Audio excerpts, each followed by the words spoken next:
माझं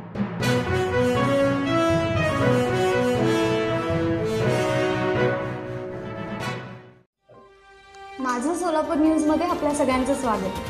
सोलापूर अक्कलकोट महामार्गावर करजाळा गावाजवळ शनिवारी सकाळी भीषण अपघात झाला। पुण्याहून अक्कलकोट हे देवदर्शनासाठी निघालेल्या ट्रॅव्हल्स बसने महामार्गावर उभ्या असलेल्या एका ट्रकला जोरदार धडक दिली।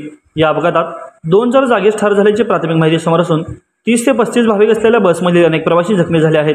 यामध्ये लहान मुलांचाही समावेश आहे। सोलापूर अक्कलकोट महामार्गावर करजाळा गावाजवळ शनिवारी सकाळी भीषण अपघात झाला। भरधाव ट्रॅव्हल्स बसने उभ्या असलेल्या एका ट्रकला जोरदार धडक दिली।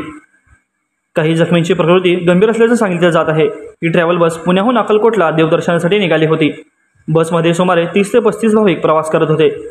गावाजवळ महामार्गाच्या कडेला ट्रक उभा असताना भरधाव वेगाने आलेल्या बसने मागून ट्रकला जोरदार धडक दिली। धडकेमुळे बसच्या डाव्या बाजूचे मोठे नुकसान झाले असून काही प्रवासी बसमध्येच अडकले होते। या अपघातानंतर घटनास्थळी मोठी खळबळ उडाली होती।